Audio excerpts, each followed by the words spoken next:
개인적으로 좀 놀랬던 거는 이성균이라는 배우가 마약했다 이거였는데 맞습니다. 제가 가만히 생각을 해봤더니 지금이 곧 할로윈이 다가오고 있잖아요. 그러네요. 그래서 1년 전에 모습이 떠올랐습니다. 1년 전에 정말 이 예. 어마어마하게 우리나라의 정말 젊은이들의 귀한 목숨을 앗아갔던 이 사건, 이 불행한 사건 후에 경찰을 지낸 민주당 의원이 한 얘기에 저는 정말 완전히 깜짝깜짝 놀란 적이 예. 있었거든요. 오늘은 그 사람의 발언에 대해서 좀 집중적으로 파보도록 하겠습니다. 민주당의 황운하 의원입니다. 그렇습니다.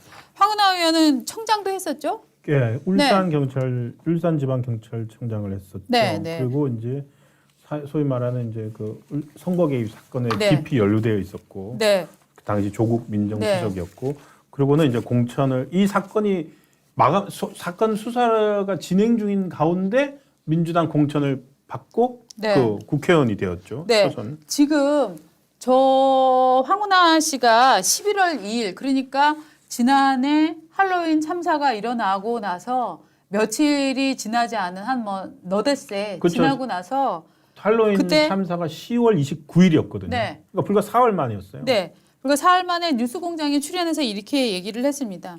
뭐라고 주장을 했냐면 이게 계속 마약 수사 이것 때문에 지금 치안 공백이 생겼다. 예. 그러니까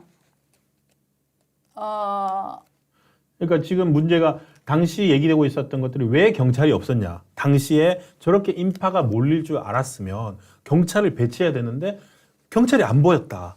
그러니까 마약 수사, 마약 잡으러 다닌 거지. 네. 마약 잡으러 다니려고 그런 거지. 왜냐하면 저 때가 10월 21일 날 윤석열 대통령이 마약과의 전쟁을 선포를 예. 합니다. 마약이 정말 문제가 심각하다. 왜냐하면 이게 지금 이 치안 업무를 좀 하고 있는 사람들 사이에서는 벌써 몇 년 전부터 네. 이 마약 문제가 진짜 심각하다고 얘기를 했잖아요. 그렇습니다. 유시춘 씨 아시죠? EBS 이사장 했던 유시춘 씨 아들의 경우에도 마약 던지기로 그때 수사를 받았습니다. 맞습니다. 검찰에 체포가 예. 됐었는데 지금 그러니까 황운하가 이게 지금 마약을 용산에서 이번에 성과를 좀 내보자 이렇게 얘기를 했을 것이다 하니까 네. 김어준이 바로. 얘기를 합니다. 대검에서 경찰에 협조 요청이 오진 않았을까요? 라고 하니까 네. 유도신문을 하죠. 그러니까 황운하가 이거 아마 범정부적으로 했을 겁니다. 네. 국무조정실이라든지 범정부적으로 추진하고 있잖아요. 그쵸. 라고 얘기를 했고요. 저렇게 해서 그 용산 참사를 정부의 어떤 과실로 몰아가려고 하는 거죠. 맞습니다. 그 다음에 저희가 예. 또 워딩 정리한 걸 한번 보시죠. 그 다음에는 또 황운하는 이후에도 계속 지속적으로 저런 얘기를 했습니다. 현재 우리나라 마약류 실태가 대통령이 나서서 마약과의 전쟁을 선포할 만큼 그렇게 심각하지가 않다. 물론 이게 정책 판단 영역이긴 하지만 불과 어제도 국무조정실장이 답변을 했지만 말이다. 5년 사이에 5배밖에 안 늘어났어.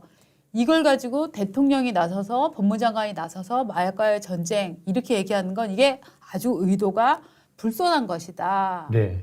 그러니까 이게 마약과의 전쟁 벌일 때가 아닌데, 네. 그러니까 마약과의 전쟁 벌일 때가 아닌데 마약과의 전쟁을 벌였고, 네. 그러려면 마약이 별거 아니다라고 전제를 깔아야 되잖아요. 네. 그 얘기를 했고, 그러면 그 오판을 했고, 그 오판을 따르려고 경찰을 빼버린 거예요. 그래서 이태원 참사 원인은 여러 가지 원인이 있는데 가장 직접적이고 가장 큰 원인은 그 참사 현장에 왜 경찰 기동대가 배치되지 않았느냐는 것이다. 저거는 맞는 지적인데요. 맞습니다. 그런데 저 원인을 마약과의 전쟁에다가 이어붙이는 거죠. 이어붙이는 거는 정말 정치적인 저거 지금 정쟁화를 시키려고 혹은 윤석열 대통령이나 한동훈 법무장관의 책임성을 강조하기 위해서 상황을 왜곡시켜버리는 거거든요. 그렇죠.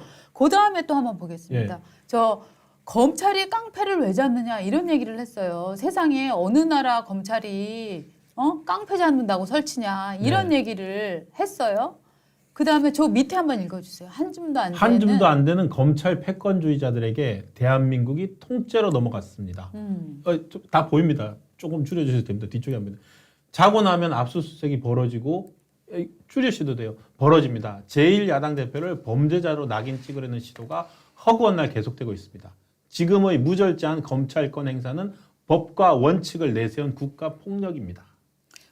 저 워딩 딱 보면 아시겠죠. 마약과의 전쟁을 막 저렇게 비판하는 이유는 검찰 조직이 뭔가 다른 정치적인 목적을 정당화하기 위해서 마약 수사를 시작을 했다. 이렇게 해서 검찰이 우리나라를 장악할 거고 네. 검찰이 그 장악하는 목표는 뭐냐면 제1야당 대표인 이재명 대표를 수사하기 위해서 낙인 찍기 위해서 저런 짓을 하고 있다라는 기가 막힌 터무니없는 논리를 저렇게 만들어내고 있는 거예요. 저는 저런 사람은 정치하면 안 된다고 생각합니다. 저기는 정치를 할 사람이 아니고요. 그냥 자기 어떤 무리의 이익을 위해서 네. 그냥 말도 안 되는 얘기까지 심지어 경찰을 했고 치안의 현장을 안다는 사람이 네.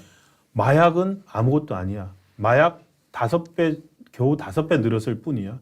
겨우 5배 늘었을 뿐이라고 하는데 지금 어떤 나라를 5년 만에 지금 여기 우리 던져주는 거야. 저는 제가 애를 아직 키우는 입장에서 네. 작년에 학원가에서 애들한테 마약 든 음료수를 넘겼잖아요. 네. 이번에 이성균 잡힌 거요. 네. 이성균 드러난 게 그 경찰이 그 마약 루트 쫓아가다가 저 사람들이 어마어마하게 마약을 유통시키고 네. 있는 걸 인천 경찰에서 잡았어요. 맞습니다. 지금 이경 의원인가요? 그 사람은 또 한동훈이 업무다. 이경 거 한번 네. 보여주세요.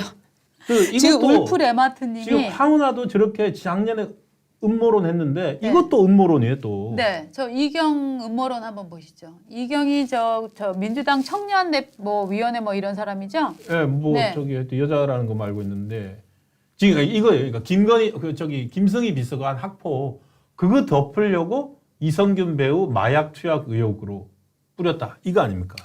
그렇죠. 그러니까 김건희 씨와 고려대 최고위 과정 동기인 김승희 비서관 딸이 학폭 가해자로 전치 구주의 상해를 입혔습니다. 저 사건도 정말 놀라운 사건이죠. 놀라운 사건이죠. 사면 복권의 김태우를 강서구청장에 저건 또 왜 쓴 거야? 하여튼 이러한 기사가 그 페이스북 글이 전혀 논리적이지 않네요. 글을 너무 쓴다. 이러한 기사가 이성균 배우의 마약 투약 의혹으로 덮여가고 있습니다. 몇 달 전에도 비슷한 일이 있었습니다. 유아인 마약 혐의 기사로 시끄러웠던 시기는 지난 3월입니다. 당시 어떤 일이 있었을까요? 친일파 수준으로 망언한 윤석열 대통령의 3.1절 기념사, 세종시 아파트 일장기 개항. 이거를 덮기 위해서 그러니까 유아인 마약은 저 3월달 논란을 덮기 위해서 예. 나온 거고 그렇죠. 이성균 마약은 대통령실 비서관 김승희 비서관의 예. 딸 폭행 사건을 덮기 위해서 덮기 위해서 나왔다. 나온 거고. 그러면은 지금 유아인과 이성균이 혹시 대통령이 논란되는 걸 다 덮어주기 위해서 일부러 마약을 투약한 건 아닐까요? 김의겸 의원 네. 청담동 게이트 사건 흘러가는 거 보면 네. 제보자가 아니라 그랬는데도 네. 맞아, 너가 네. 했어 하는 거 보면 네. 그럴 수도 충분히 이제 저는 이제 그럴 수도 있을 것 같다고 이런 거구나. 생각합니다. 예. 이성균이 조금 있으면 대통령실에서 뭔가 문제가 터질 것 같아. 그러니까 1년 후에 마약 문제가 터질 것 같, 폭행 문제가 터질 것 같으니까 내가 지금 솔선수범해서 빨리 마약을 맞은 다음에 경찰에 빨리 잡혀갖고 그 사건이 터질 때 나도 잡혀들어야지. 예. 라고 했다는 생각은 안 합니까? 저는 이게 이런 음모론이 우리 사회를 정말로 심각하게 만드는데 제가 엊그제 네. 점심자리에서 동료 기자들, 그러니까 네. 타사, 네. 방송사 기자들하고 점심을 했는데 네. 정말로 저 소리를 해요. 그러니까 이것도 한동훈의 냄새가 나네 이러는 거예요. 그 이성균 마약 네. 건 가지고서. 그래서 아니 이 사람아 지금 검찰은 마약 수사를 저렇게 마약 투약자 수사를 못 해요. 지금 아까 보셨지만 이성균 씨 사건 저 인천 경찰이 잡은 거예요. 맞습니다. 인천 경찰이 마약 루트를 중국 쪽에서 들어온 마약 루트를 추적을 해가지고 국내 유통 경로를 찾아가다가 이렇게 됐는데요. 그게 바로 아까 말씀드렸던 저기 작년에 어린애들 네. 학원가 마약 음료 사건. 네. 그게 중국하고 연결됐고 그 과정에서 나왔는데 무슨 밑도 끝도 없이 이겨만 가지고서 기자라는 인간이 네. 한동훈의 냄새가 난다는 거예요. 그래서 아니라고. 한동훈 장관을 좋아하는 거 아니야? 지금요. 사실은 네. 저는 이 항우나 경찰에 몸담았던 사람이 그리고 네. 항우나야말로 경대 일기여가지고 네. 검경 수사권 조정 문제에 네. 그게 항우나 지금까지 입신할 수 있었던 건 뭐냐면은 경찰이 되어가지고 계속 경대 출신으로서 검찰 비판하고 검경 수사권 가지고서 각을 세워서 지금까지 온 사람이거든요. 네. 검경 수사권 조정의 결과가 2021년도 뭡니까? 문재인 정부에서 마약 수사를 못하게 만들어 버렸잖아요. 맞습니다. 마약 수사, 뭐 조직폭력 수사 이런 거 검찰 수사 지휘권 다 뺏어가면서 뭐 부패, 뭐 경제 뭐 몇 개만 남기고 없애버린 게 검경 수사권 조정이었고 지난 몇 년 동안 마약 수사를 검찰을 못했어요. 그리고 재판 기준도 바뀌었어요. 마약 수사는 말입니다. 증거가 잘 안 남기 때문에 네. 너 그 물건 누구한테 받았어? 저 신동원한테요. 너 누구한테 팔았어? 박은주한테요. 이렇게 제가 진술을 하잖아요.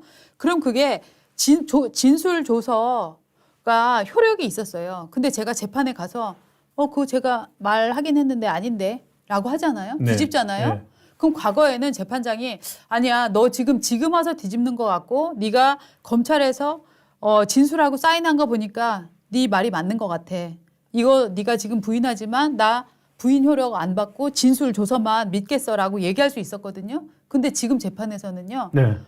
나 그렇게 쓰긴 썼는데 나 검찰 아니야. 협박에서 아니 그 마약 수사는 마약 수사는 다 구술에 못하죠. 예. 진술에 의한 게 되게 많습니다. 그렇습니다. 그런데 지금 재판 자체도 그런 증거주의를 더 강력하게 채택했기 때문에 물적 증거가 없으면 이 마약쟁이들이 거짓말하는 거를 그냥 법원에서 다 받아줘야 되는 거예요.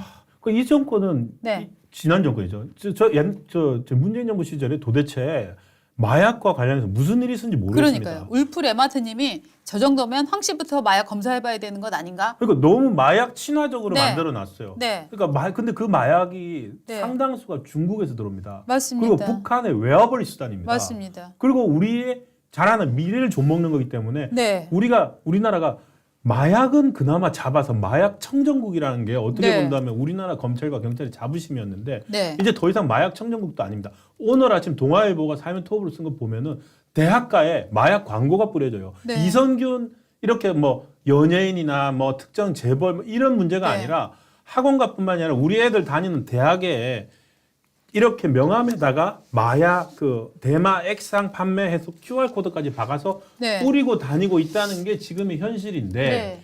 이 판을 누가 만들었습니까? 그거 좀 잡자고 마약과의 전쟁 선포한 건 너무너무 잘하는데 그 마약과의 전쟁 선포했다고 그걸 가지고서 이태원 참사 이어붙이더니 네. 이제 마약 수사 결과 나올 때마다 정권의 실정을 덮으려고 한다. 네. 이 사람들은 쌍팔년도 저 머리를 갖고 있어 아직도. 음모론에다가 네, 그럼 저는 민주당은 너무 마약 친화적이라고 얘기하겠어요. 맞아요. 마약 친화적이에요. 그리고 실제로 일종의 진보적인 사람들, 좌파인 사람들이 실제로 마약을 많이 해요. 그 사람들의 주장은 뭐냐면 이런 거예요. 선택권이다. 네. 개인의 선택이다. 내가 마약을 해서 내 몸을 상하게 하는 거에 대해서 국가 권력이 개입하지 말라. 이게 기본 진보적인 태도입니다. 그런데 문제는 뭐냐면 대마 합법하고 네, 근데 문제는 뭐냐면은 그 마약 범죄가 예. 개인의 신체를 훼손하는 거를 넘어서서 사회 폭력이 되어 갑니다. 왜냐하면 지난번 어저께도 나왔던 기사인데요. 환각 버섯을 먹은 조종사가 외국에서 예. 비행기를 그냥 시동을 끌라 그랬대잖아요. 그러니까 이거는 개인이 자기 혼자 근데 그게 그쵸, 추락은 그쵸. 안 했대요. 그러니까 예. 개인이 자기 혼자 먹고 죽어버리는 게 아니고 이 마약의 영향력은 남들에게 결국 미칠 수밖에 없어요. 맞습니다. 그래서 이거는 대사회 범죄라고 봐야 되거든요. 네. 근데 진보는 아직도 심지어 허재현이라고 뭐 거기 리포 액트 기자인가요? 한겨레 지난번에 출신 가짜 뉴스 기자, 예. 한겨레 가짜 뉴스 출신. 논란됐던 예, 그 사람. 리포트, 예. 그 사람도 지금 한겨레 신문을 그만두게 된 게 원래 마약을 해서잖아요. 네. 그 사람이 마약 일기라는 거를 씁니다. 제가 예. 이 뉴스를 준비하다가 자료를 찾아봤더니 나는 물론 잘못하긴 했지만이라고 한자를 깐 다음에 계속 마약을 왜 국가에서 과도하게 막는지 모르겠다. 나는 함정 수사에 걸렸다. 막 이런 식으로 계속 지금 주장을 하고 있거든요. 그게 진짜 진보군요. 네네. 마약 그래서 또 어느 정도는 네, 저는 기본적으로 예. 그러면은 보수에 마약하는 비율가 지금 진짜 좀 달라요. 태도도 그러면은요, 달라요. 저는 예. 사실 문재인 정부 시절에 있었던 검경 네. 수사권 조정에서 네. 마약 수사를 오랫동안 마약 수사 노하우하고 있는 검찰이 마약 수사 못하고 네. 경찰로 넘긴 거를 예. 그 의도가 있다고 봐야 될 것 같고요. 그래서 지금 윤석열 정부 바뀐 다음에 한동훈 장관이 시행령 바꿔가지고 네. 마약을 경제로 봐서 네. 그러니까 마약을 단순히 그거로 보는 게 아니라 마약 네. 유통은 국가 경제에 심각한 왜곡과 훼손을 가져오니까 맞습니다. 해서 그래서 지금 잡을 수 있는 건 이제 유통 경로를 검찰이 겨우 잡을 수 있어요. 네. 그래서 지금 인천 지방에서 업자들 잡으러 다니고 뽕쟁이들 잡으러 다니는 거거든요. 네. 그러니까 지금 검찰은 뽕쟁이는 못 잡아요. 네. 그 유통하는 애들 잡을 수 있지. 그렇죠. 지금요 관세청에서도 범죄가 일어났는데 관세청 공무원들이 지금 짜고 그 지금 마약을 그 밀반입 네 시킨 명. 예. 예. 이게 지금요, 마약에 대해서 너무너무 우리 사회가 네. 이게 뭐라 그래야죠? 이게 엄청 기준이 굉장히 낮아진 것 낮아요. 같아요. 예. 예. 그게 여러분들이 이게 무슨 어디서 음험하게 모여서 사는 일부 사람들이 막 팔에 주사기 꽂고 이런 게 아니에요. 아. 지금 우리 주위에 있는 멀쩡하게 회사를 다니고 있는 것처럼 보이는 우리의 자식들, 이런 사람들이 학교에 다니고 있는 자식들, 이런 사람들이 노출될 수 있는 환경이 점점 지금 심화되고 있는 거잖아요. 아, 그러니까 예. 황운하가 저렇게 이태원 때 마약으로 실드 쳤던 거, 네. 마약으로 뭘 하나 해보려고 했던 거, 네. 마약 수사한 게 잘못이라는 식이잖아요. 네. 저는 그날 마약 수사한 게 잘못도 아니에요. 당연하죠. 그리고 그날 모였기 때문에 죽을 잡을 수 있는 거고 네. 지금 이태원 수사 결과는 그거 아닙니까? 당시 용산 서장이 기동대 요청 안 한 게 최고 원인이잖아요. 맞습니다. 갈 수 있는 기동대가 있었어요. 네. 마약 수사하는 사람들과 기동대 달라요. 다른 팀이에요. 다른 경찰이에요. 네. 그러니까 그 한대 억지로 붙여서 했던 황운하가 정말로 다시 또 오릅니다. 그래서 저는 황운하 의원에게 묻습니다. 지금도 마약 수사가 문제라고 생각을 합니까? 지금도 마약 수사 때문에 이태원 참사가 일어났다고 생각을 합니까? 답하십시오. 답해야 됩니다. 네.